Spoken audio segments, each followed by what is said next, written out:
to welcome everyone to our third Oak Brook Business Network meeting of 2022. I'm very excited this morning to welcome all of you and our special guest speaker, Cohen Barnes. Welcome, Cohen. Thank you. Glad to be here. My name's Michelle Sherritt, and I am one of the founders and owners of the Oak Brook Business Network and our 4 other powerful networking groups, the Northwest, Naperville, North Shore, and Windy City Business Networks. Before we begin this morning, I'd like to just cover some brief housekeeping items and just tell you a little bit more about our groups. Our groups started back in 2008 on LinkedIn and have grown to be the largest networking groups online.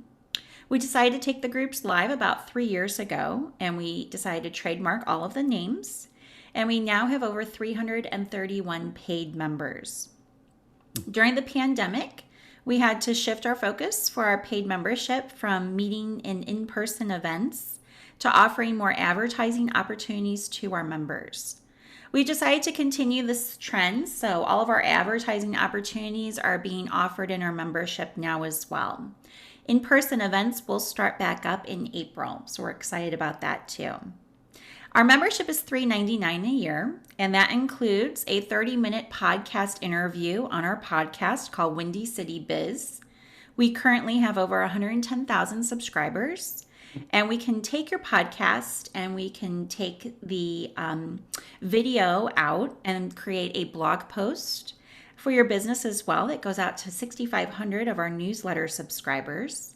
And then we can take snippets out and do different social media posts throughout the year to give your company more exposure. And that goes on all of the 5 groups' social media outlets. So all 5 groups have an Instagram account, a Facebook account, and a LinkedIn account. So that's 15 different social media outlets. In addition to that, we do 3 shout outs per year on our podcast as well for any of our members. So you get that exposure too. And of course, all online events are free to you. When we start in-person events again in April, it'll also include all of your monthly meetings. So our Oak Brook meeting is always at the McDonald District in Oak Brook at the Fitness Center. It includes any meeting room fees if we have speaker fees. It also includes a light breakfast sandwich, coffee and water, and networking time. So our meeting goes from 9:30 to 11 to allow for that extra half hour of networking. It also includes any happy hour tickets. So we usually have 1 happy hour event per month at a local restaurant or brewery. So that includes your ticket, which is also, all these events are also offered to the public as well. So any of these events are $25 to attend. So if you just want to check out the group, you can just pay $25 to attend those events and then become a member. We also have formal charity sit-down dinners that we do throughout the year as well, where we pick a local charity and all proceeds go to that charity. Tickets are usually $150 plus, and that's also included in your membership. So a lot's included in the $3.99, and we're just going to continue that.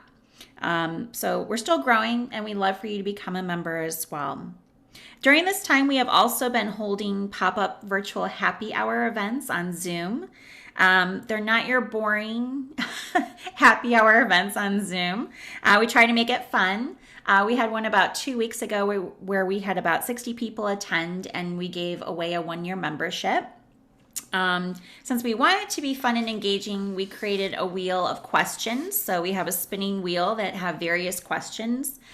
So we give you a question to answer, and we put you in a breakout room. So you get to talk to everyone who's in the session, which is kind of nice. It gives you a great opportunity to network online.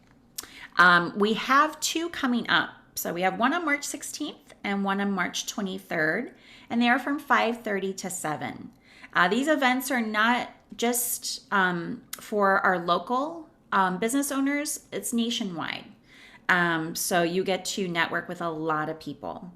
And also on our website, we have our upcoming events all the way through June. So check out all of the events.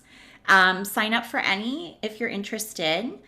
Or to learn more about our group or membership, just visit our website at oakbrookbiz.net and go under upcoming events. Today's talk, we ask that you keep yourself muted unless you have a question. If you're on Zoom, then you may unmute and ask your question, or you can simply type it in the chat box. We're on all 5 groups, Facebook pages right now live. So if you're on Facebook and have a question or comment, just put it in the comment section below. I will be moderating those questions throughout. The talk is recorded today and will be made available to you as well. Later on this week, you'll receive an email with that recording. Today's speaker is Cohen Barnes. Cohen is the CEO of Sundog, a local IT firm that has over 25 years of experience in the technology space. He also was recently elected as the mayor of the City of DeKalb. Today, Cohen will be speaking to us about the top cyber threats of 2022 and how to protect your organization. Welcome, Cohen. The floor is yours. Thank you. I appreciate it. And welcome, everybody. And I've got a lot of PowerPoint slides. Some of you may have seen that, but you got to understand, it's not going to be death by PowerPoint. Don't worry. I'm going to elaborate on it. I'm not going to read a bunch of slides. And especially those of you on Facebook Live, you're going to be able to hear all the content. Like Michelle said, I love questions. So feel free, if I am talking about something and you would like me to say it a different way so you can comprehend it better, feel free to just reach out into the chat. Let me know what the question is, and I will definitely do that. As Michelle mentioned, Sundog is an IT firm, but really quick, we're the only IT service and support firm in Northern Illinois with over 30 years of experience. 100% of all of our engineers are industry certified. We have the fastest response times because we answer our phones live. We offer month-to-month contracts and a 30-month no-hassle money-back guarantee. So if you're in need of IT services, please reach out to our firm. We'd be happy to have a conversation with you. On that note, so I'm going to talk about cyber threats. I need all of you, hopefully, to stay on from start to finish and hear what I'm going to say, because this has become an issue in the United States right now, especially towards small businesses, that is crushing us, quite frankly. And what I'm going to cover today is going to help us all understand it a little bit better and then walk through what we can do to prevent it. So without further ado, all right, so the agenda today will be, I'll talk about the threat so you understand it, the evolution of hacking. I love a good origin story, so I think it's important to get a little idea of why we're in this situation, how they're going to attack, what do they steal, and how do they prevent. All right, and you're going to hear a bunch of stats about all the small business owners, nonprofit executive directors. This applies to each and every single one of you. All right, so the threat. There's 3 goals of cyber criminals right now. They're going to take your money, and I'll explain more of that. They're going to take your client's money. I got a heart-wrenching story on that one. And they're going to infect you with ransomware, and they're going to extort your money. So there's 3 ways they're coming at you, but all of them are for financial gain and financial gain only. Some scary stats really quick. Ransomware attack every 11 seconds out there, and I'll explain what ransomware is later in my presentation. Many of you, I think, are already aware of it. Phishing emails are a cause of 2/3 of ransomware infections. We're going to cover phishing emails and how you can prevent them, right? But this one here, it's $1 billion in revenue for cyber criminals. What that means is this is big business. This isn't just, some script kiddies sitting in their mom's basement that are doing these things. These are multi-million, if not hundreds of millions of dollars, cyber criminals and cybercrime organizations, right, that are actually going after us in a very highly sophisticated manner. And I'll talk a little bit about that as well as we go on in the presentation. But this stat here was heart-wrenching, where 10% of the American population at this point has been a victim of the ransomware attack. That's people at home and businesses, because they'll go after both sides of it for sure. But today we're really going to focus on the small business community. So I get this a lot. I hear you, Cohen, you're talking about it, but I don't know anyone that has got it. Although more and more people are hearing stories about other companies. But why is that? Well, one, if you get a ransomware attack, it's extremely embarrassing for you. 2, who wants to reach out to all their clients and let them know that, hey, because of our lack of security, we got compromised, and now all your invoicing, all the information about you that we have has now been exposed out on the internet. So a lot of companies do not report when these events happen. And we just saw the stats, right? They're happening every 11 seconds. There's legal ramifications associated with it, especially with HIPAA, doctors' offices. That's one of the reasons why people want to hide that. But ultimately, what we hear about mostly is government agencies. And we hear about that because they have to report these things, right?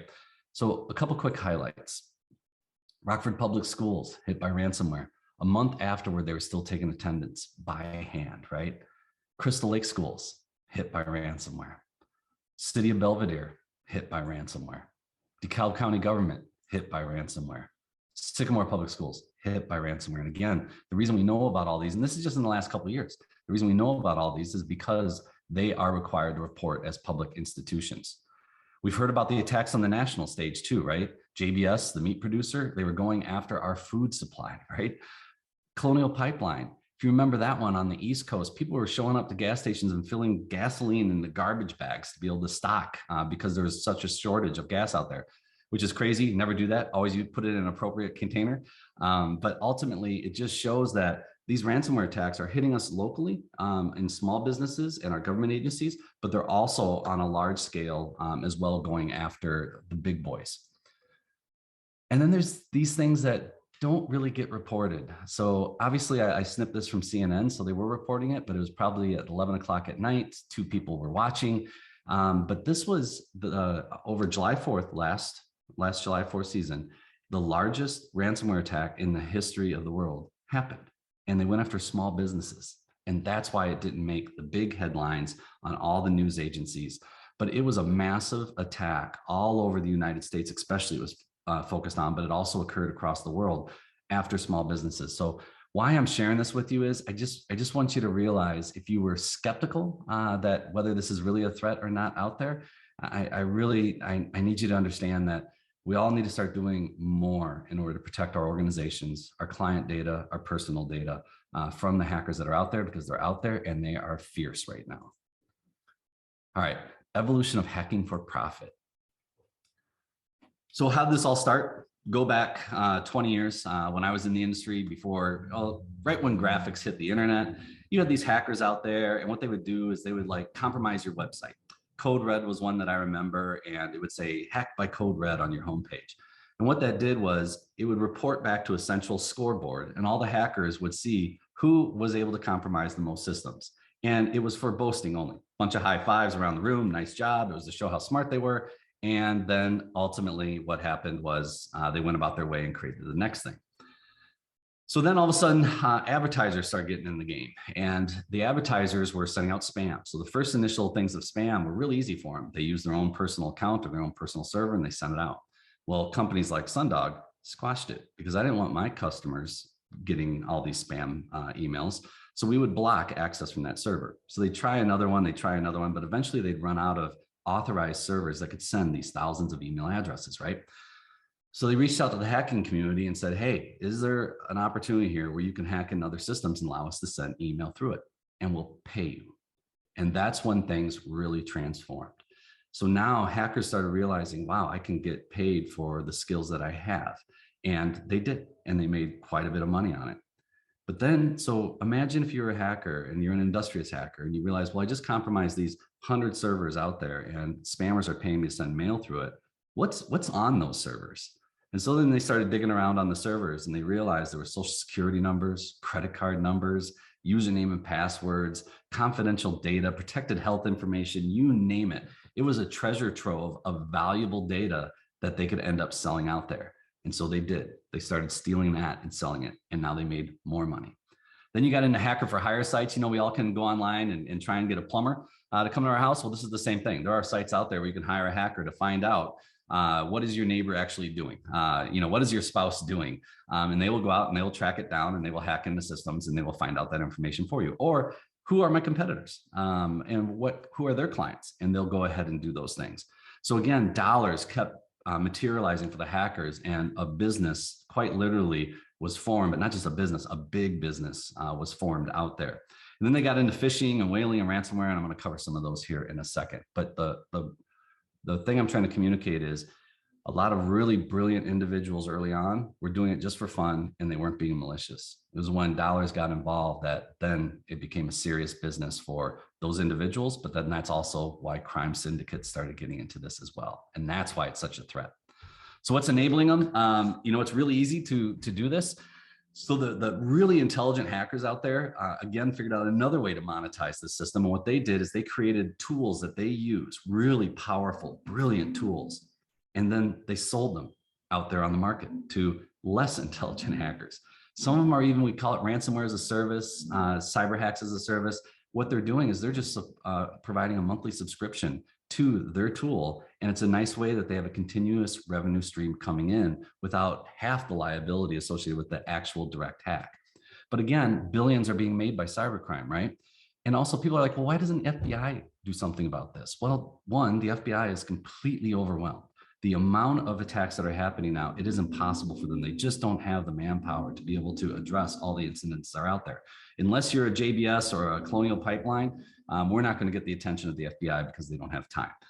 Also, people ask, well, why can't we send in SEAL Team 6 and take care of them? It's like, well, yeah, but a lot of these hackers are actually originating out of countries we do not have a relationship with. So we can't invade a sovereign nation to go after them. So they are protected by their governments, like China, like Russia, like organization or countries like that. So I get the question a lot. So I don't get it, Cohen. They steal this stuff, but how do they sell it? Can't we just block the credit card transaction or the bank transaction or stuff like that? No, we can't. Because what they did, remember, these are brilliant guys and gals. What they did is they created their own world, and that world is called the dark web. So the dark web, imagine like we all know eBay. You can go on there and you can bid on a set of golf clubs. This is exactly the same thing, but it's the black market eBay. So what they do is that hacker that got into Target or LinkedIn or whatever it is and got those 10,000 username and passwords, they hop on over to the dark web and they post it. I've got 10,000 username and passwords. What will you pay me? And that's how the transactions happen. And that's how they monetize it. And they do this with Bitcoin. We've all heard about cyber currency out there, but this was how Bitcoin really got going. It is an anonymous way to be able to transfer funds from one individual to another. So hackers were able to figure out how they could actually get paid, and no one would be the wiser that that transaction actually happened. So this is like a hidden place on the internet that nefarious people go to be able to sell their wares, right? To sell the information that they have stolen.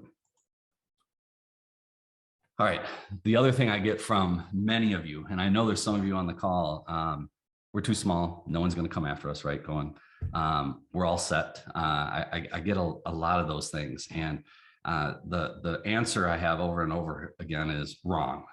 And I want to tell you why. Businesses we're talking about, they're getting hacked all the time. But ultimately, why would they go after a small business? And you got to realize, it's not a human being going one by one to every business in Oak Brook. They're not doing that. When they bought those 10,000 username and passwords on the dark web, they put it into the software program that really sophisticated hacker wrote for them, right? And that software program goes to Chase, goes to Citibank, goes to Microsoft 365, goes to Intuit, goes to Ameritrade, and it's trying that username and password in all those different online services.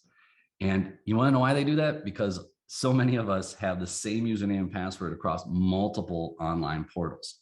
And what happens is when that software gets in and it works, then it raises its hand and a human being checks out to see if there's anything juicy in here that the hacker might want to take advantage of and exploit. So small businesses, the software doesn't know if you're Chase or if you're the Naperville Area Chamber of Commerce, right? They have no idea of that. All what they know is it's another online portal and there's the potential for monetary gain by compromising it. So that's why there is no such thing as too small. Size in this case has nothing to do with whether you will get compromised or not. And then also small organizations, you all have been ignoring this for quite some time, and our defenses are low. And with our defenses being low, it's really easy. It's like that burglar going down the street. Are they going to try the house that is dark with the door wide open, or are they going to try the house next door with the light on, dog barking, and the ADT symbol, right? They're going to go to the house that is dark. And that's the problem with a lot of small businesses today in the United States is we don't even have a lock on the door, and we don't even have a front porch light on. And we're just sitting ducks for people to come in and attack us. All right. And I don't know if there's any questions, Michelle. I'd be blown away if not, but please, I mentioned it earlier. Yes, please. Go ahead and shoot it. I'm getting a lot of questions asking, I can never remember my passwords. I understand not to have the same password across the board. How do I keep track of this without writing it down and having it compromised yeah. That's a great one. The best way to do it, I personally use a program called RoboForward. ROBO form, FORM. It's like 50 bucks a year, let's say, and I'd highly encourage you always pay for a password manager. But what it allows me to do is when I create a new online account, like let's say at Xfinity, I just signed up for it. I will have it auto-generate this crazy, random, complicated password. And that's what I'll use at Xfinity. The software remembers it. So for me, in order to, next time I go to xfinity.com and I want to enter in my username and password, RoboForm will do that automatically for me. But the only way it'll do that is I have to unlock its knowledge. So I have one complex username and password that I use for every site out there. And my password manager has over 400 online accounts in it, every one of them with a unique password, because there's this one complex password that I need to remember, and it'll unlock it and autofill it into every online portal out there. And it synchronizes to all your devices, mobile as well. So I can do that on my iPhone, no problem whatsoever. So RoboForm is a great one. LastPass is another one out there. But a password manager, just Google password manager and remember, pay for it. And these password managers never get hacked. So everything, there is not 100% item out there, but ultimately that is just another layer. The complex password, if you're paying for the password manager, right, you're paying for someone that they are financially incentivized to have the best security they possibly can. Do they get hacked? There's always the opportunity for that. But ultimately, without it and having the same username and password across 10 accounts, that is more unsecure for you than worrying about whether the password manager can get hacked. Okay. All right. Sounds good. Thank you. All right. We'll keep moving. And Michelle, feel free to jump in anytime. How will they attack? So that's the question, right? All right, Cohen, they got my stuff, blah, blah, blah. But what really transpires here? So I'll talk really quick about the threats in email, because email is the #1 cause for cyber attacks today. And there's some simple things you can do, some that are also due diligence for organizations from a cybersecurity you need to have, but from an email perspective, there's some simple things you can do, and we're going to talk about that. But we'll identify the threats, how you get tricked, what do they steal, and how to prevent. All right, here we go. So email threats identified. In an email, there's 3 ways they get you. They're going to provide a fake link to a portal, and I'm going to show you some examples of these, right? They're going to have a link to malicious software that you're going to click on and take you there. Or there's going to be an attachment that when you open it is going to provide the infection for ransomware or whatever malware it is that they want to deploy to run on your computer. So I wanted to get one terminology established so we all understand it, because most of us have started hearing about phishing these days. But I bet if I had to guess, there's a lot of people who don't know exactly what that means. So phishing in the hacker world, if you can't see it, is PHISHING, phishing. Hackers love to come up with fun stuff like that. But it's just like regular fishing, and that's why they came up with it. So imagine you're a fisherman, you're on the lake in your boat, you tie a lure on your line, you cast it out there, and you reel it in. You're reeling that lure that you have past a bunch of fish. One fish was sitting there going, I'm not hungry, let it go. Another fish will be like, that's fake. Third fish will be like, ooh, breakfast, bites. This is the exact same concept. So what hackers do is they will buy on the dark web, right, 10,000 email addresses, and they'll send the same email to all 10,000 addresses, just like phishing. They cast the lure out there. All those emails get presented in front of all those inboxes. And some people will go, that's fake. Some people just delete it. Some junk mail filters will get it. But some people click because they buy into it. And I'll talk about why they buy into it in a second. But that is what phishing is. It's an email sent to thousands of people with malicious intent. And that's one thing people got to realize too. People trust email so much because they think it's a computer, and computers don't lie. We have to remember human beings wrote every email that's out there, essentially. So it's humans doing this. And just like if you're walking down the street of a major city and someone comes up to you and starts trying to hustle you, your radar's up. I need all of us to have our radar up with our emails as well. All right, so fake links to financial portals. So here's a perfect example of, this was, at the time I took this picture, this was Chase's mobile online portal. So that's what it looks like. So there was a phishing attempt that went out to get Chase customers to disclose their username and password. And it was an email that looked just like Chase. And when you clicked on it, here's the website it took you to. For those of you that can't see it, it's exactly like the real Chase portal. So the user would have no idea. So imagine you're going about your day. Let's say you're at the laundromat, you're checking your emails, you're waiting for your dryer to finish, and you get the email from Chase saying, hey, there was a cyber breach with your account. We need you to please log in and reset your password. That sounds totally legit. I'm really appreciative of Chase. I'm going to go ahead and do that. So you're sitting there, you put in your username and password, fails. You do it again, third time, and you give up. You're like, you know what? When I get home, I'll log into my desktop and I'll do it there. Great. But what you just did is you gave the hackers your Chase username and password. So by the time you went home, right, they've already been wiring money out of your account. They've already been charging stuff on your credit card. They've already taken advantage of you. So that's why it's really important that we have to pay attention. I'm going to give you some tricks here of the emails that come in and how to know if they're legit or not. But one thing you can walk away with right now, Chase will never do this. And the tidbit I want you to walk away with is if you're ever prompted in an email to go to the online portal and log in, just go there. Don't click on the link. Don't do anything. Because if you log into chase.com, just go to chase.com. If there really was a problem, there's going to be an alert on your account. There's going to be a message blinking or something to tell you to go ahead and make your modification to your account. So never, never, never click on the link to go somewhere. Just go there yourself and log in. All right. So the other way to get you, same concept, right? It's links that go somewhere they shouldn't, but it's social engineering. And what social engineering is, imagine, so it's December 1st. Amazon sends you an email saying, hey, there's a problem with your package. You need to click here and log in so you can get, that gift that we all have ordered something for someone on Amazon around Christmas time. Or maybe they send it out December 20th, right? The clock is ticking. Oh my gosh, I got to fix my package. I'm going to click on that link. What they're doing is they're preying upon our human nature, right? We want that package for our granddaughter. So what we're doing is they're dropping our guard in that process because they're preying on the fact that we're trying to take care of a grandchild or whatever it is. We want to be grandpa of the year kind of thing. They know that and they do this, and they'll do it in a variety of other ways too. But that's just a perfect example of how it's easy for them to get you drop your guard if you're not aware and if you're not learning these things that we're talking about today, and click. So let's say you get one of these emails and you're about ready to, and you're like, wait, no, I remember Cohen talking about, here's some things I can do.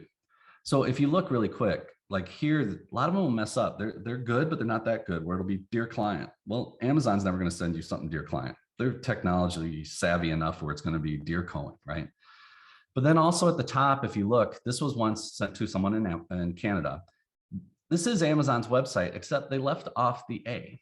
So this company, or this hacker, I should say, registered mazoncanada.ca instead of amazoncanada.ca. So cursory glance, Canadian would see that and think, oh, yep, it's legit, because they missed the fact that that A was missing.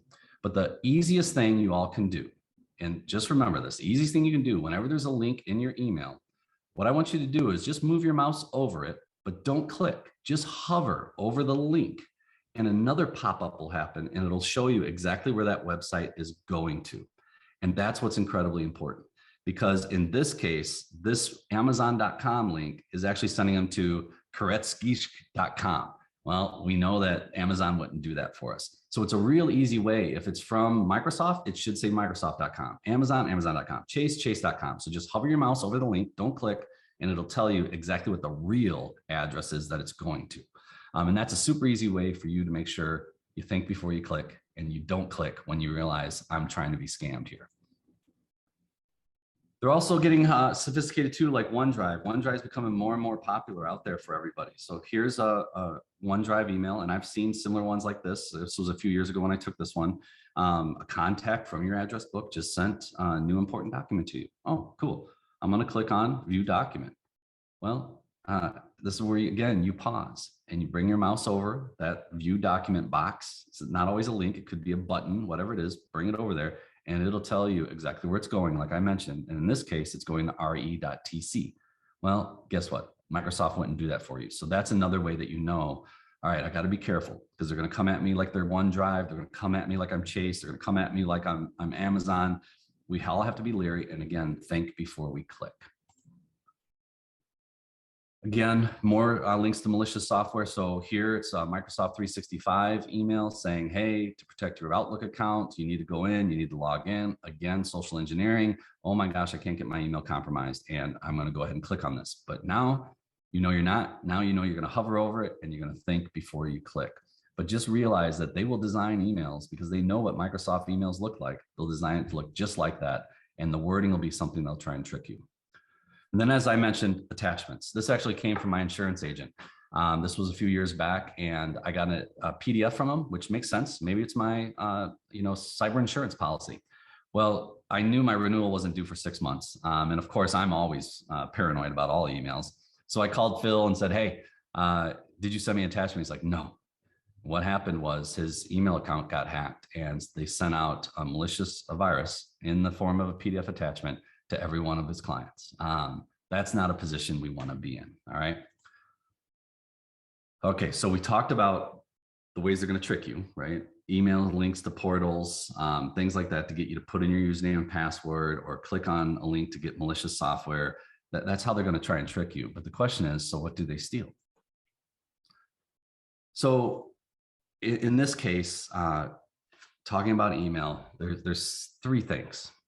First, your email gets hacked, just like I talked about with Phil, right? And the last thing you want, and in some cases, they send an email out to everyone in your sent items.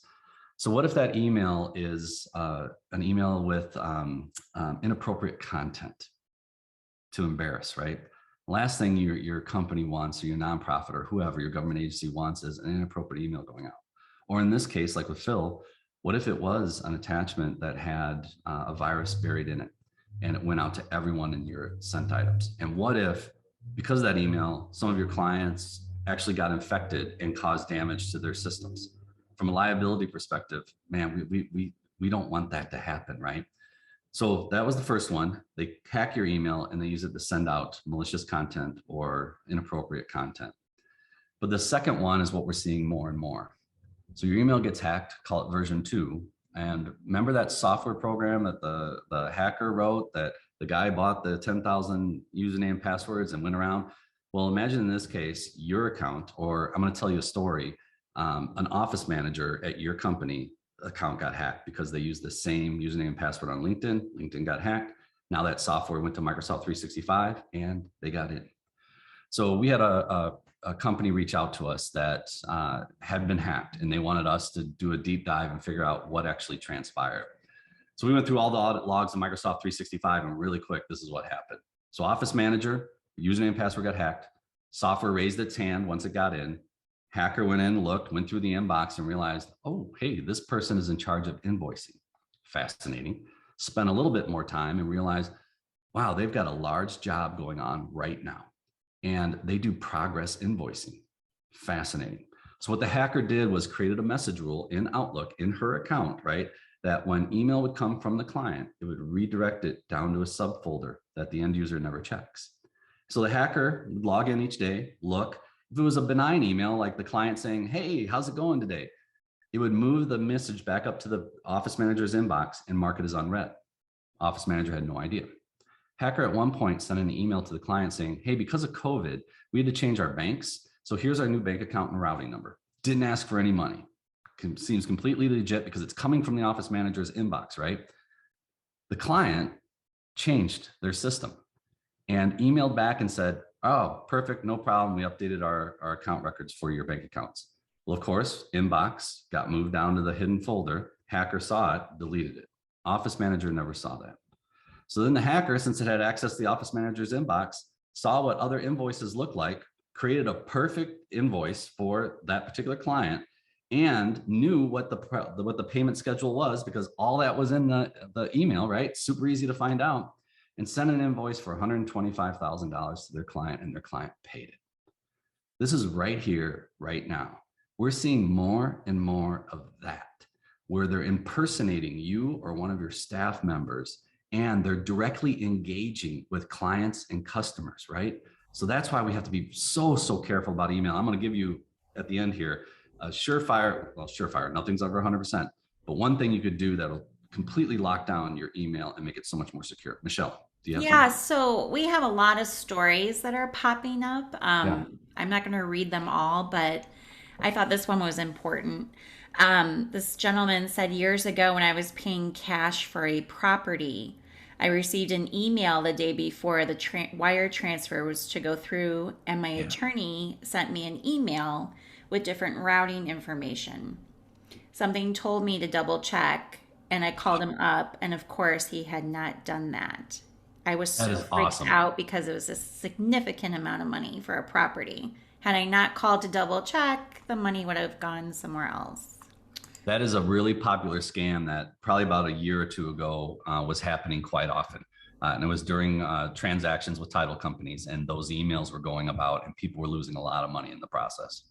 What do they do when that happens? You're But just out of that's luck? a perfect example. That's exactly what you do. If there is money involved, and whether this is an individual story that he's talking about, but in your own organization, you should have two levels, right, in place when you're going to be wiring money, writing a check, whatever it is. There needs to be a two-person authorization for something like that to happen.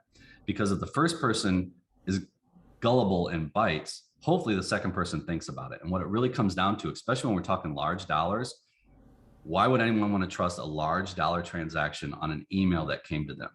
Do exactly what they did. Pick up the phone, call, and confirm. And don't use the phone number that's in the email. Don't reply to the email, right? Pick up the phone and call them and confirm what is transpiring right there. Okay. And there's one more story. They said that I received an email from what I thought was from my boss's email. It had his name and then in parentheses his email address.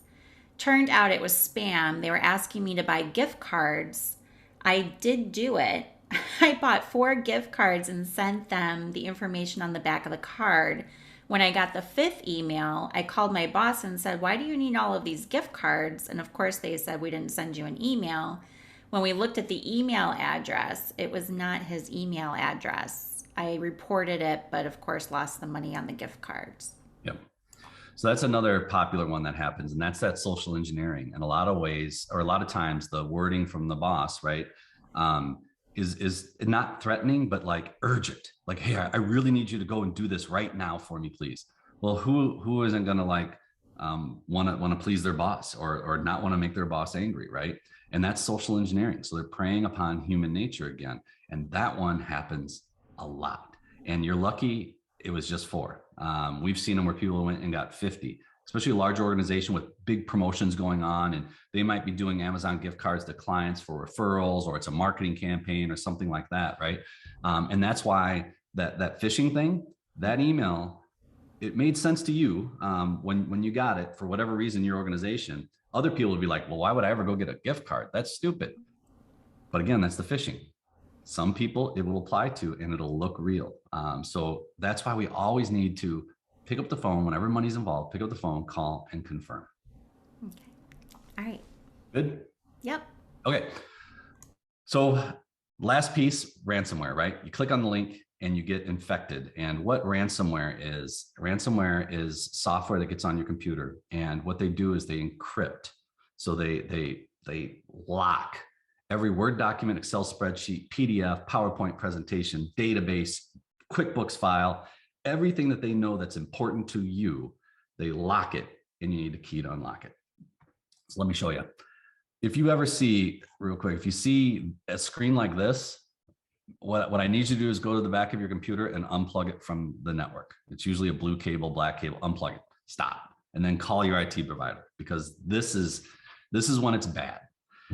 So what ransomware looks like and what it does is, here's an example of one decryptor early on, and it's awesome. I mean, sorry, it's not awesome. You got to appreciate what they're doing here. Remember, this is big business. So it gives you a pop-up and says, well, it's frequently asked questions. Well, what just happened to my computer? Oh, your important files are encrypted. And they go on to describe what that means. Well, can I recover my files? Absolutely, you can recover your files. In fact, first 2 are free. Go ahead and unencrypt some so you can see you can get them back. And then if you want more, you have to pay. How do I pay? And it goes on. This is transact, Bitcoin, blah, blah, blah. And you'll be able to decrypt it once you get the code back from them. If you notice, there's a timer counting down. So urgency, right? If the timer goes all the way down, you won't get access to your data. So this is the most popular form. All those government agencies I was showing you that have been hacked, and it was ransomware that they got. So imagine all records are gone, and you'll never get them back unless you pay the money to the hackers. So there's two things that happen in this situation. First choice you have is pay the criminals. If you can't tell, but I'm a veteran. I come from a long line of military service, and there's enough information out there that terrorist organizations have used ransomware as a funding mechanism. So in my world, no one will ever pay, no client, anything. So it's my job to make sure it doesn't happen. And if it does, how can I not pay, but still get the data back? And we'll talk about that with the second choice. But you can go ahead and pay them, sure. Right now, it's getting more and more problematic because the federal government is involved greatly with their cyber teams going after people like this. And you could pay them the $100,000, right? And when you pay them, and by the time they go to send you the key back, our boys and girls came in and already cyber attacked them and shut that organization down, and your money is gone, right?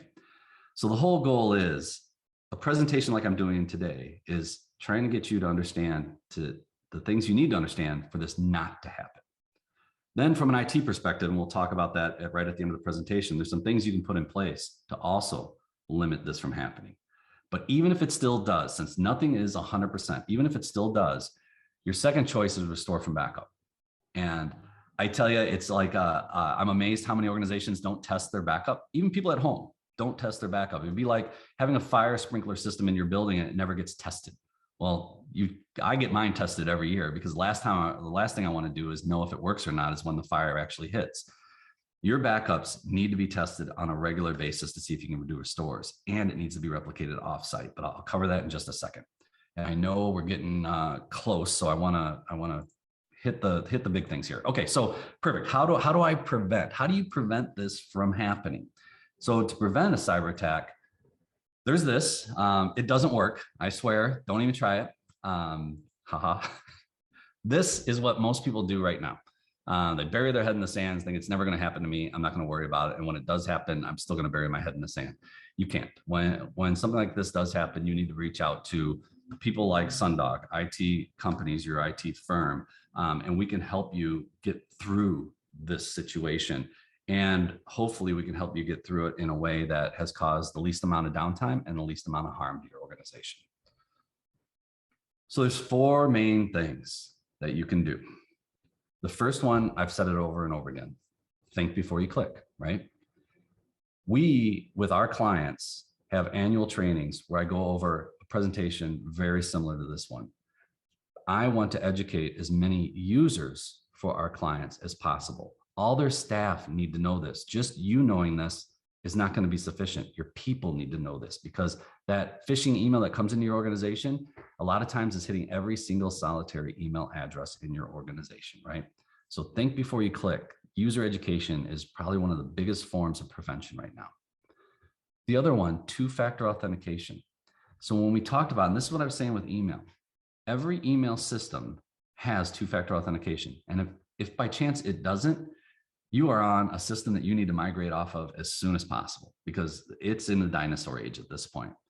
So what is two-factor authentication? Well, it's many ways, just like it says. And at this point, I think most of us have probably dealt with it in one way or another with our banks or credit cards or something.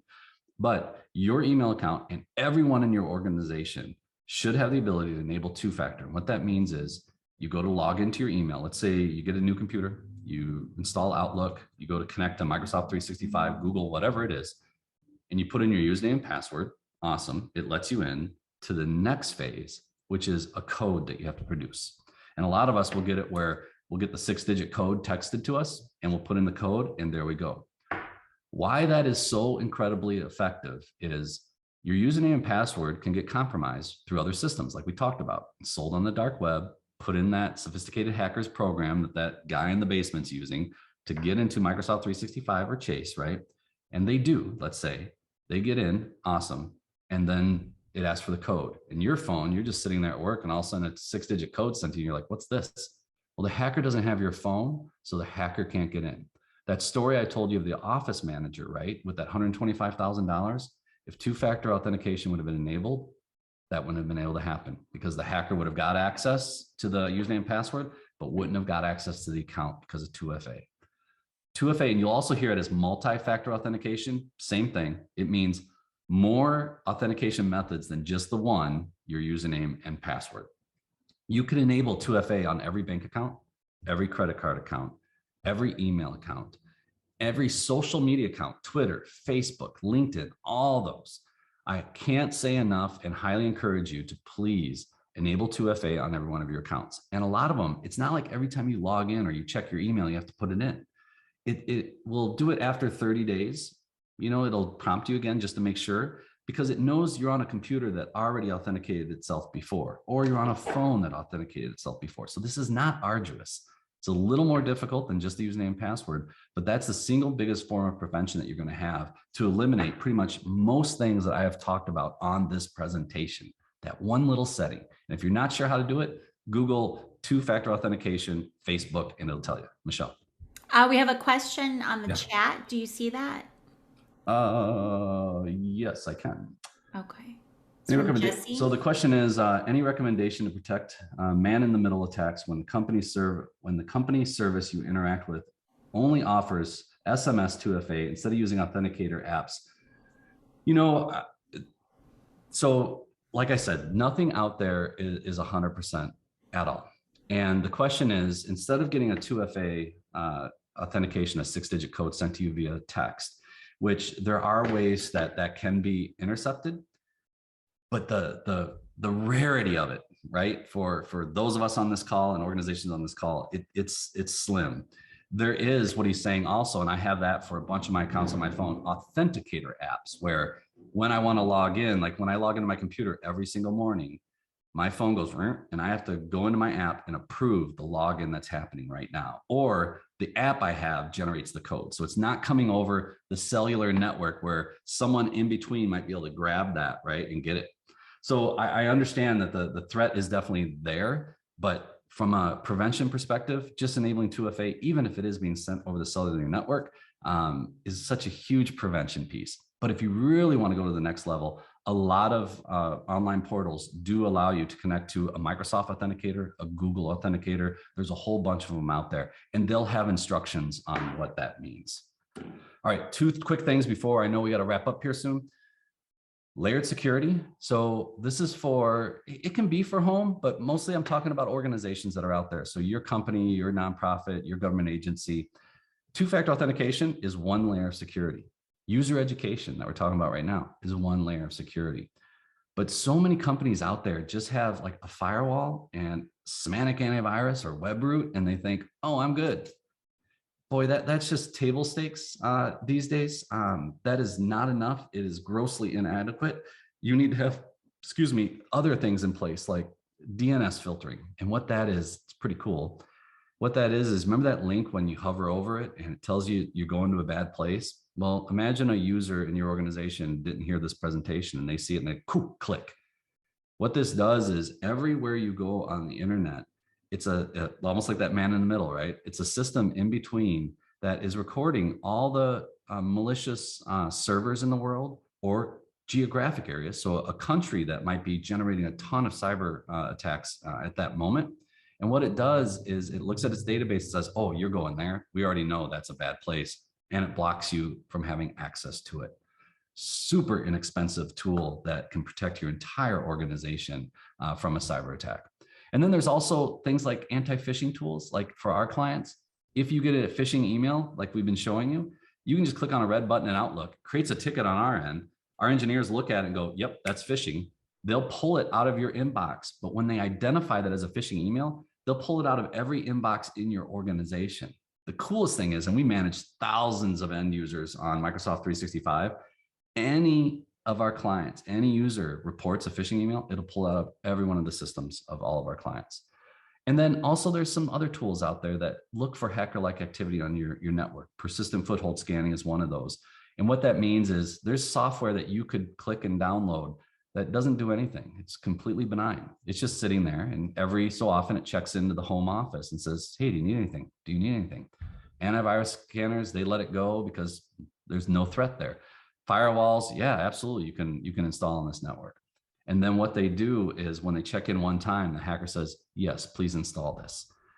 Those are every new client we bring on. I bet 1 out of every 5 client we discover on their network, they have a bunch of these hacker tools that are sitting there doing nothing, just waiting for instruction. So point being, firewall and old school antivirus are just not enough these days. You need to be contracting out with an IT firm, Sundog or whoever, right? You need to be contracting out with an IT firm, and they need to be using language like layered security when they're protecting your network. And then the last piece on this, I mentioned backup.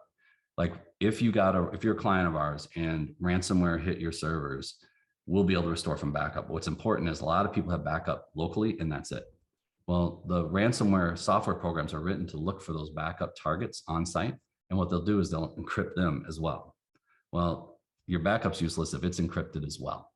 So what we do, and what most IT firms worth their salt do, is replicate all the server backups offsite.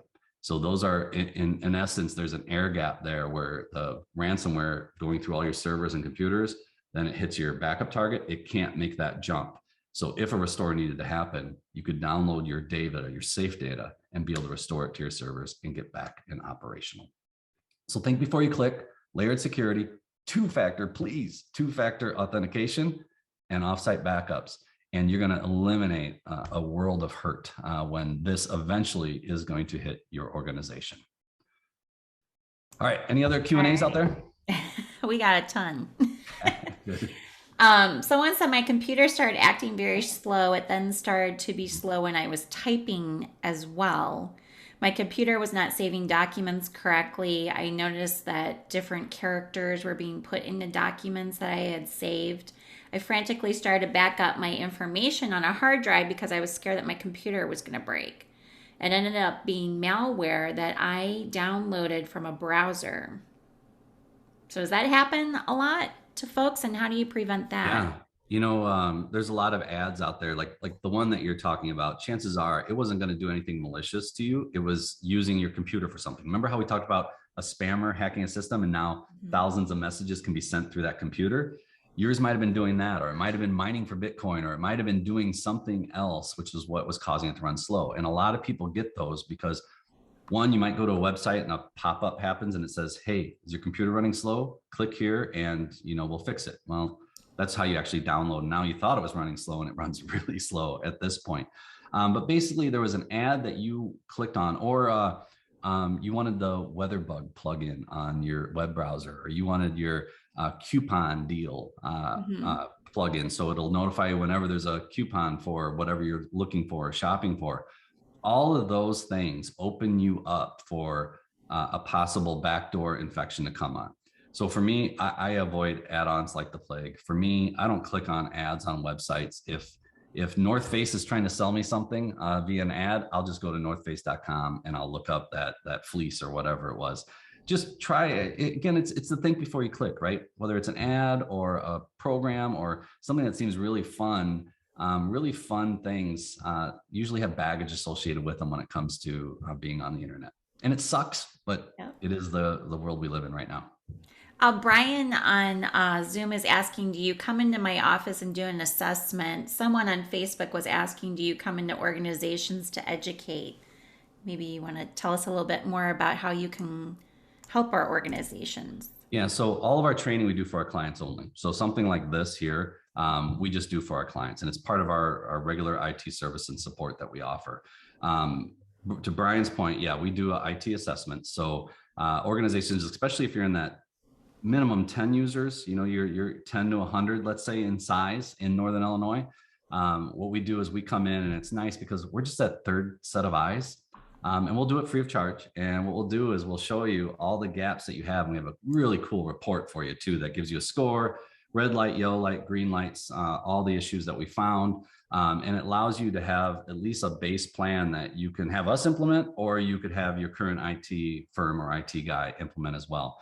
But doing an IT, we call it an IT cybersecurity assessment. I would highly recommend those organizations that are especially 10 users and more. Definitely feel free to reach out, and we are happy to do that for you, because people's scores are very low for the most part. But even if it's high, awesome. Then hey, your IT firm or IT guy is doing their job, and it's totally anonymous. They'll never know. It's non-invasive. We'll be in and we'll be out, and we'll give you your report, and you can choose what to do with it. Okay. Someone said I now have a backup hard drive and I back up my computer twice a week. I only plug it in when I'm backing up and then unplug it when it's done. I also use OneDrive so it's off site. So I have two locations where I have a backup. Do you recommend OneDrive? Yeah, OneDrive is great, especially for individual users. I use OneDrive where you can do files on demand, Google it, Mm-hmm. but it's really easy to. I just store all of my personal files in that folder on my computer, and it automatically replicates it up to the cloud to OneDrive. So that's perfect. And I'm really glad to hear you only plug in your hard drive when you're going to back up. A lot of people have that backup and they leave it plugged in. And I just had a mom reach out to me in tears, 10 years of family pictures. She got ransomware on her computer and it just went over to the backup and encrypted all that data too. So yeah, that you're doing really well if it's from an individual perspective. If you're talking about for a company, you need to have a more robust backup system in place. Okay. And last question, do you feel that a PC or a Mac is better at preventing these things from happening? That's the age old thing. Macs by far have always had less infections than Windows machines. And there's a variety of reasons. And some of it's not that Windows is writing a poor operating system. It's flexibility and interoperability between different devices. I'm a big believer in Microsoft and Windows. And ultimately, if you have the right tools that I'm talking about, that layered security in place, operating systems become irrelevant for the most part.